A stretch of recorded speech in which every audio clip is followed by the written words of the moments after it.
dije. El tema que nos convocaba hoy, en todo caso, que tenía que ver con la invitada Alejandra, era un poco hablar y pensar juntos de las estructuras sismoresistentes. Y bueno, un poco para entrar en materia y para el que nos está escuchando y quizá no conoce, y tener una mínima noción de qué estamos hablando cuando decimos estructuras sismoresistentes y por qué son sismoresistentes.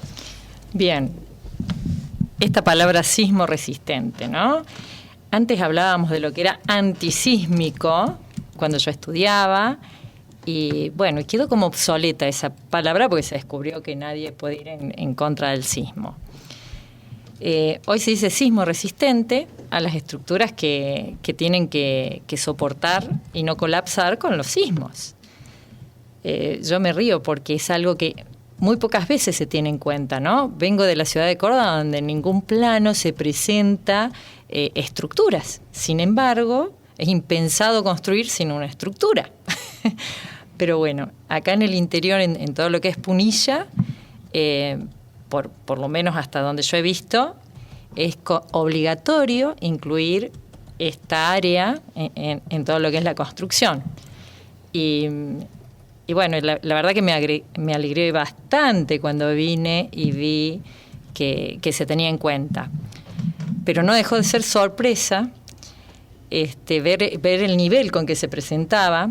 Y cuando me toca hace un año comenzar a avisar en la comuna de Casa Grande, claro, empecé a observar algunas cuestiones, por ejemplo, que ponían mampostería sismo resistente, pero no sabíamos de qué mampuesto era, y cuando uno iba a inspeccionar se encontraba que era adobe o placas de madera y no había mampuestos de ningún tipo.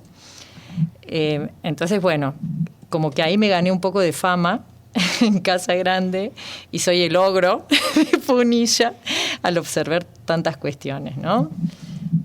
Bueno, es importante tener en cuenta, estamos en zona sísmica 1, se construye, hay mucha autoconstrucción, hay mucha derivación de los profesionales en lo que respecta a la construcción, a los albañiles y a la mano de obra. Y lo que pasa es que hemos tenido como un cambio generacional y la mano de obra ya no es tan especializada como antes. Y si lo es, hay poco conocimiento de todo lo que son los reglamentos. Entonces, bueno, me encuentro con todo tipo de... De parte de los arquitectos también, porque te lo digo, he cometido errores en obra y he aprendido a forma de esfuerzo y error, y bueno, uno en la experiencia y en la praxis va mejorando, pero claro que sí. Recuerdo algo puntual de cerrar un encadenado y apoyar la vigueta arriba y quedaba medio despegado, ¿no? Pero bueno, después me di cuenta que tenía que ir como unido y arquitecto y todo, ¿no? Pero bueno, uno va aprendiendo con algunas fisuras de por medio, no graves, por suerte. Está bien, pero el tema es ese, ir aprendiendo y ir mejorando, por supuesto. Yo creo que bueno, el Colegio de Arquitectos apunta un poco a esto de la actualización de todos. Y sí, uno se encuentra con un montón de sorpresas y sobre todo yo también estoy sorprendida por la manera en que tenemos que construir ahora. Desde hace 2 o 3 años tenemos un reglamento específico de cómo construir mampostería. O sea, estamos acostumbrados a hacer paredes o agregar habitaciones en lo que es una vivienda y de repente no podemos hacer eso. Tenemos que construir solo 80 centímetros, toda la obra. Yo cuando lo comento me miran y me dicen, hasta se enojan en algunos cursos conmigo. ¿Cómo 80 centímetros? ¿Cómo sería? Tenemos que construir por día hasta 80 centímetros la altura del mampuesto. De mampostería en todo lo que es el proyecto. O sea, no podemos construir un sector primero o un muro solo, desvinculado del resto. Un crecimiento uniforme. Y porque tampoco estamos acostumbrados a esto de confinar, ¿no?, los mampuestos con los encadenados. Eso me cuesta un montón ahora. Cuando observo planos, coloque materiales y bueno, y recibo de todos los colores. O sea, si vamos a crecer o a ampliar alguna vivienda, por ejemplo, que es el caso más frecuente de ampliaciones, o si no va a estar previsto, lo que tenemos que hacer es saber cómo lo vamos a unir, digamos, para ponerlo en palabras simples, para que sea eficiente esa estructura sismo resistente. Ese sería el mensaje. Con el código nuevo, prácticamente, que bueno, uno dice nuevo, algunas cosas había, pero no estaban en vigencia. Lo que pasa es que es casi imposible, porque no se puede confinar con los encadenados. Para confinar hay que hormigonar entre medio de lo que es el muro, o sea, se deja como, digamos, un mampuesto así, otro no, y ahí tiene que introducirse el hormigón del encadenado. Y eso es casi imposible dejarlo para una ampliación, o sea, cuando vos pretendés hacer en etapa, o planificás eso, o haces un módulo totalmente independiente con una estructura que no se vincula a la existente. Yo lo que te iba a preguntar, Ale, es que me da la sensación a mí que hay ciertos modos de construir en la zona de Buenos Aires que no era sísmica, que quizás lo adoptan en esta zona y no es para esta zona. Y por ahí la gente se confía y no sé, o tomamos ejemplos que no son para este lugar y hay que verificarlos. Y ahora con esta nueva reglamentación que cambió, ahora tienen otras exigencias también en Buenos Aires.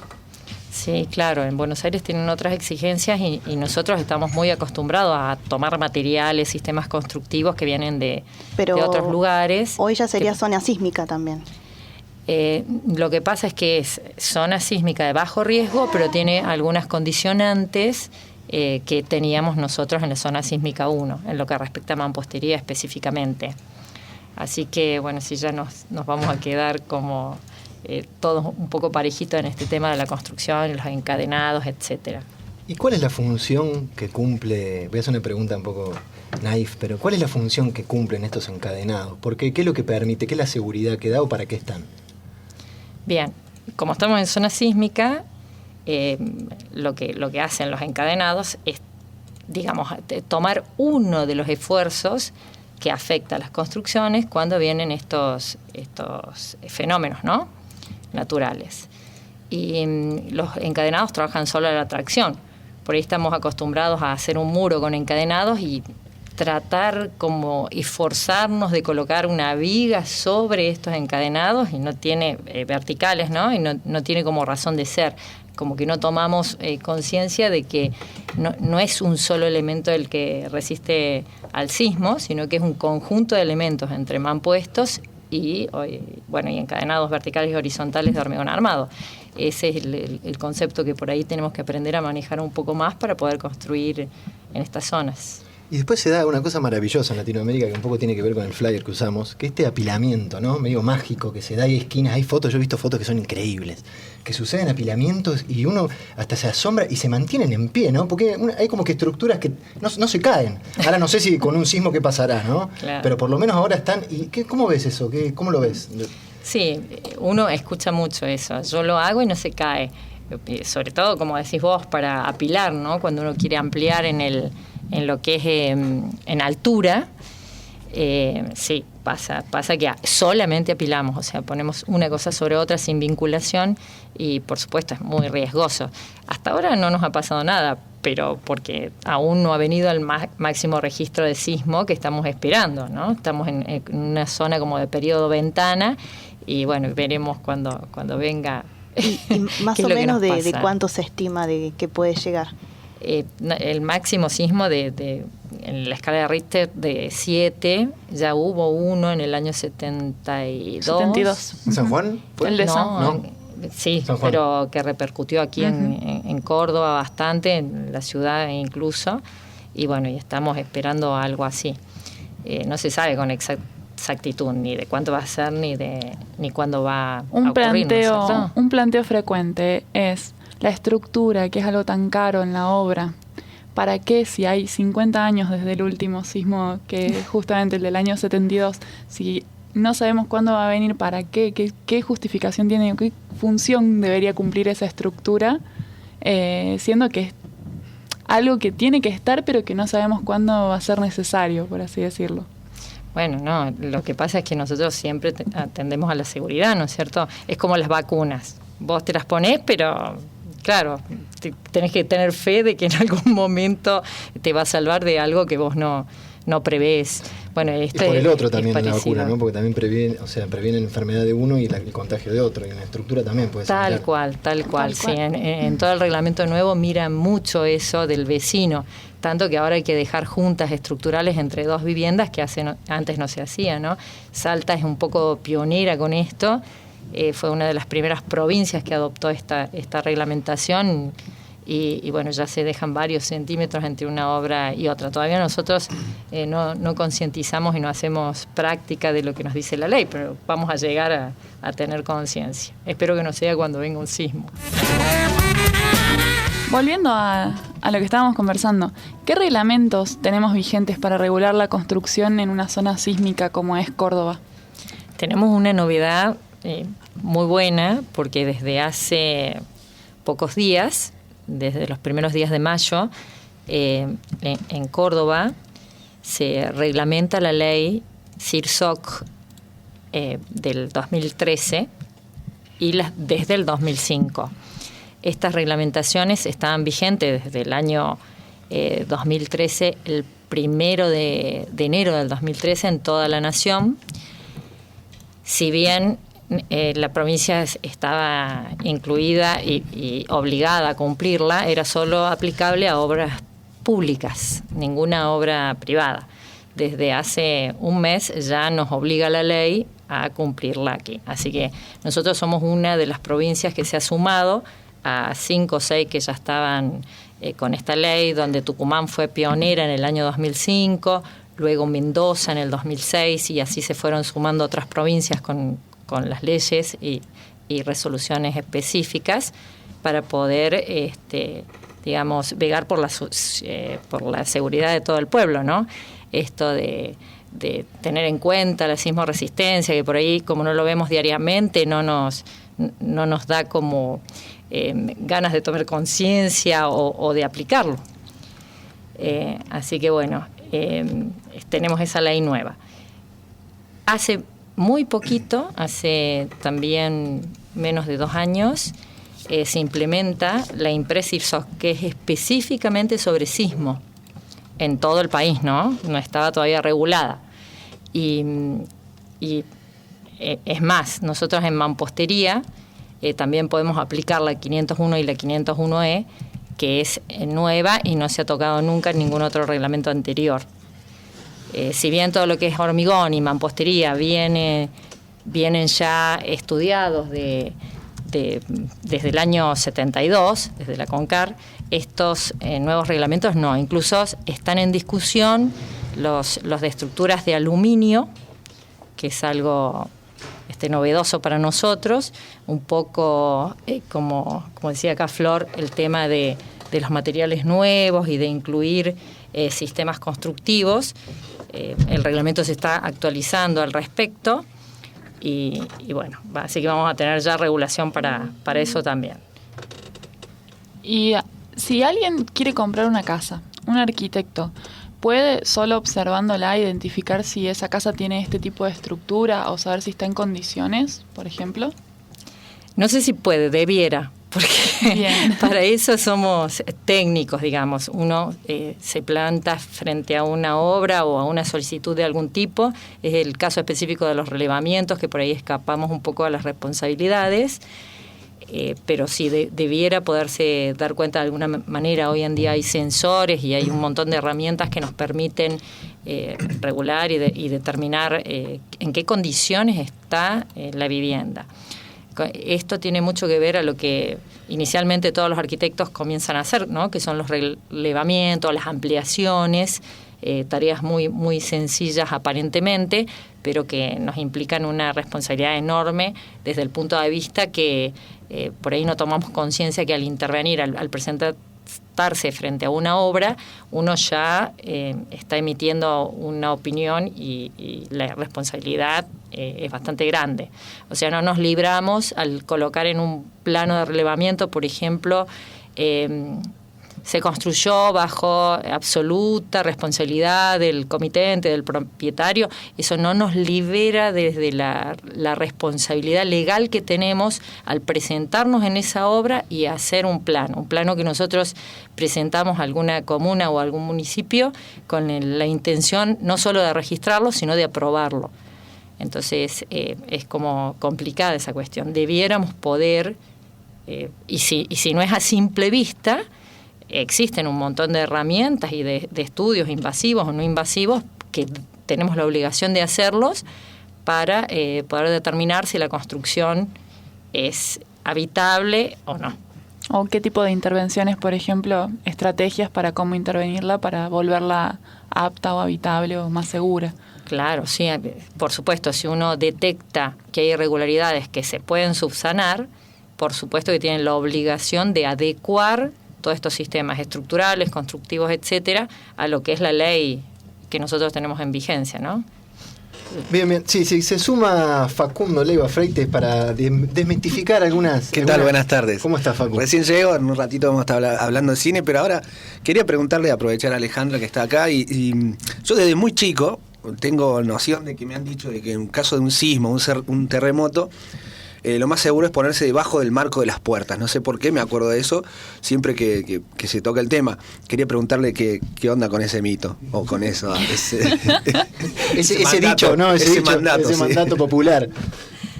Facu, te recomiendo que si viene un sismo, salgas de cualquier construcción. Perfecto, muchas gracias, hasta luego. Despacito, sin agolparse. Sí, en realidad el colapso de las obras que no están adecuadas al sismo resistencia o que no están construidas bajo esta reglamentación tienen un comportamiento que ya en laboratorios 1 a 1 que se ha ido viendo a través de los años en los distintos sismos que ha ocurrido en Córdoba y en Argentina, específico. ¿Cuál es? Bueno, empiezan a oscilar todos los cerramientos superiores, no horizontales, los cerramientos superiores y todos los que son los cerramientos laterales, que pueden ser verticales o no, se desploman hacia afuera. Lo que quiere decir que todo el plano superior cae en la parte central de lo que está construido. Si nosotros nos ponemos bajo un marco de una puerta, es como complicado, porque se nos va a caer el techo sí o sí encima.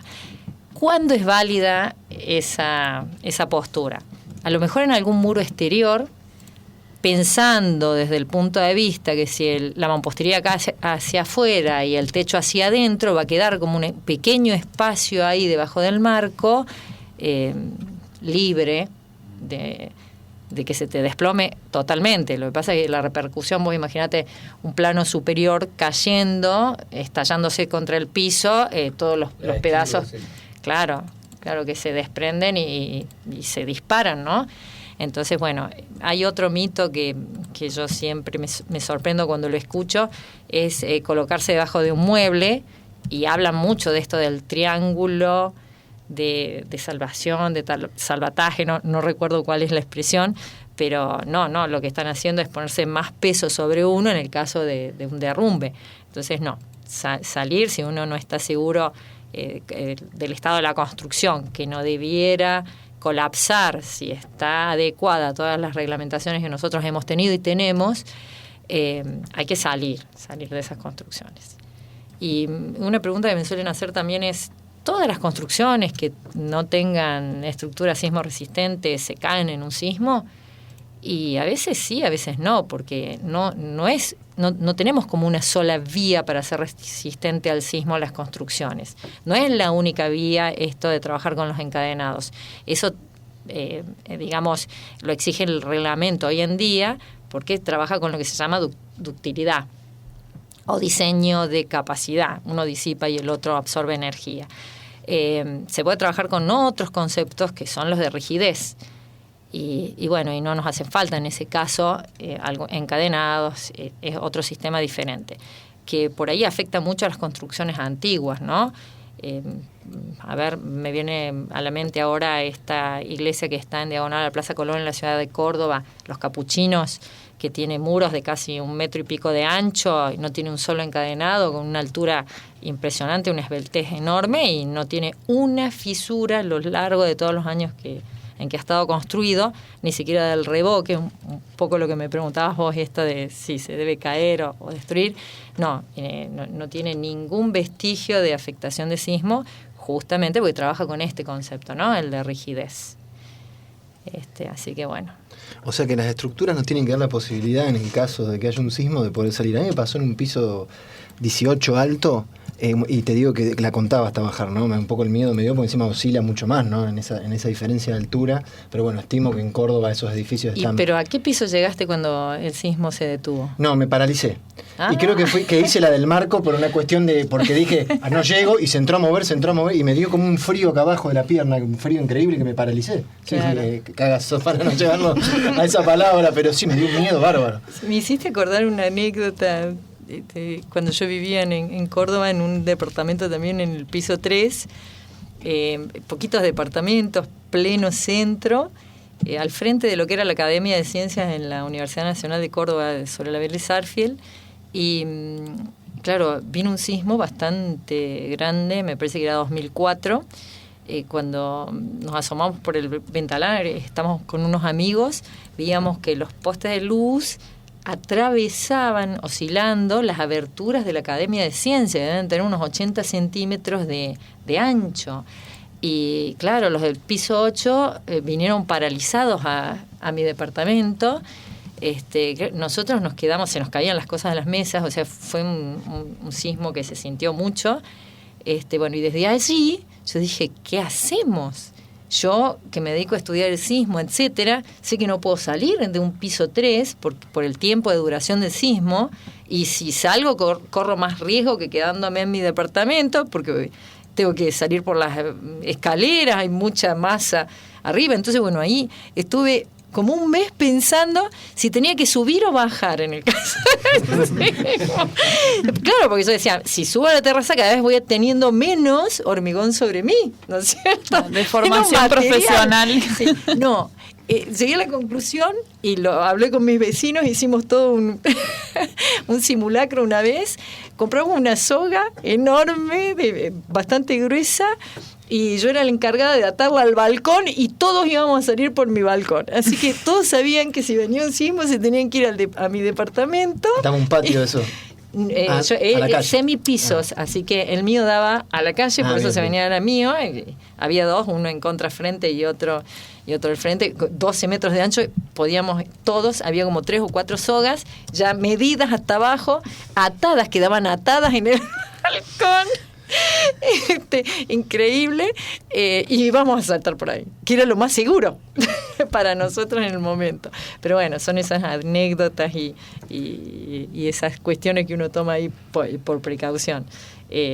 No hay que asustarse tanto ni estar, digamos, pendiente o obsesionado con un sismo. Las estructuras tenemos que confiar que los profesionales las hacen para resistir y no deben colapsar de ninguna manera. Hoy lo que sí se ve es tratar de ver el tema de todo lo que es equipamiento móvil, que eso lo contempla mucho el reglamento nuevo, porque a veces se muere la gente por aplastamiento, por golpes, de cielos rasos suspendidos, de estanterías colgadas, muebles que no están fijados, etcétera. Entonces, que son ajenos a la estructura. Bueno, Alejandra, te agradecemos la visita, espero que haya estado cómoda, viste, pasó rápido, no era tan grave. Bueno, sí. No sé, por parte de todos nosotros, gracias. No, muchas gracias a ustedes por tenerme en cuenta, de darme esta oportunidad, y les voy a dejar un tip chiquitito, o en realidad les voy a hacer un pedido. No pongan más en los planos que cumple la ley 6138. No está más vigente. No, desde el año 94. Ahora tenemos pero a mí que me poner... quedó un rótulo eso. No. Ahora pone 10.575. Para que lo anoten. Bueno, muchas gracias y la verdad que un gusto, un programa exquisito.